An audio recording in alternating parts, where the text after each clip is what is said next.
les voy a hablar sobre la descripción del análisis gráfico y análisis de la polarización del BJT para un diseño de circuitos discretos.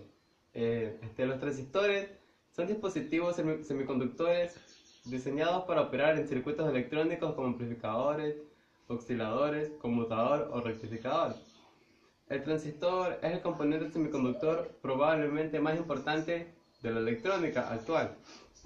Se dice que fue el componente que marcó el verdadero inicio de la revolución electrónica, puesto a que ha sido el punto de partida para la invención de la mayoría de dispositivos que hoy conocemos, como son los radios, los televisores, los reproductores de audio, video, computadoras, entre otros. El principio básico de funcionamiento de un transistor bipolar es el uso de la tensión existente entre dos de sus terminales para controlar la corriente que circula a través del tercero de ellos. ¿Qué es el análisis gráfico? Aun cuando los métodos gráficos formales son de poco valor práctico en el análisis y diseño de la mayor parte de circuitos transistorizados, es ilustrativo describir gráficamente la operación de un sencillo circuito amplificador a transistores. Para realizar un análisis gráfico de la operación de este circuito, primero tenemos que determinar el punto de polarización de CD hacia este fin. Hacemos valer que el voltaje inicial es igual a 0. A continuación nos movemos a las curvas características, que se puede observar que cada una de estas curvas características se puede ajustar a la corriente de base a un valor constante, haciendo variar la corriente y midiendo la intensidad del colector correspondiente. Una vez determinada la corriente de polarización de base, podemos que el punto de operación estará en la curva correspondiente a este valor de corriente de base. Se lo conoce como, y se puede escribir como, que se representa una relación lineal entre el voltaje del colector emisor e intensidad del colector. Esta relación puede estar representada por una recta, como puede ser considerada como la carga del amplificador. Se sabe que la recta puede ser dependiente, que es una recta de carga.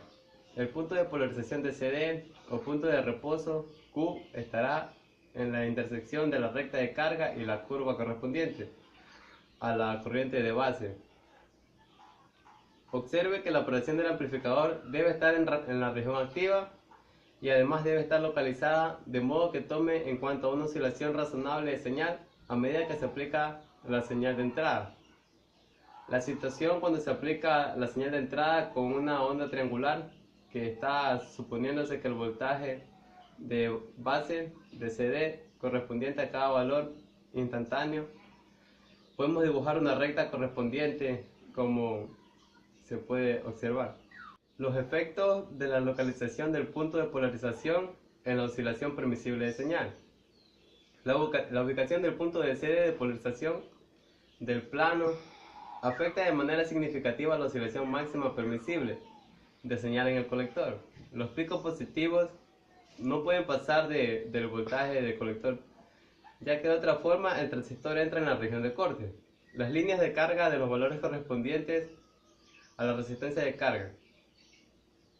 La línea A corresponde a un valor bajo de la recta de carga y resulta en el punto de operación donde el valor del voltaje es muy cercano al voltaje de carga. Así, la oscilación positiva estará fuertemente limitada en esta situación. Se dice que no hay suficiente espacio arriba. Polarización del BJT para diseño de un circuito discreto.